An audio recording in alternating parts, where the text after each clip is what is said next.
Tayo ay nasa isang fine dining restaurant. I'm sure by now nadinig niyo na yung kwento kung saan may isang taong napagalitan dahil sa kanyang di tamang iniasal sa loob ng isang sosyal na lugar.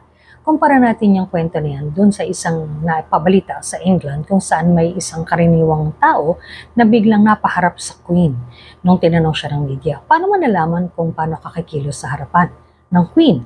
At ang sabi niya, simple lang, isa lang naman yung ugali ko.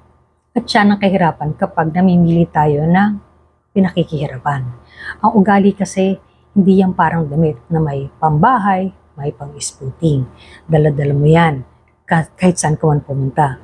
Kaya, kung isa lang yan, bukod sa mas magaan, mas lalo ka mukhang planchado. Ang tungtungan ng kagandahang asal ay respeto. Hindi ito usapin ng payaman, mahirap, di nakapag-aral.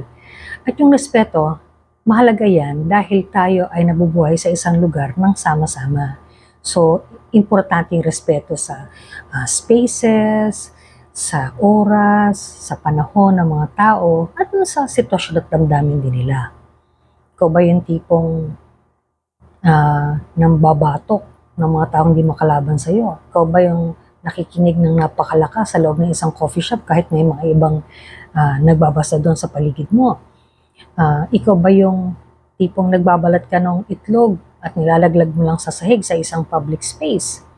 Siguro ito yung mga bagay na dapat isipin natin. Again, hindi ito usapin ng mayaman, mahirap.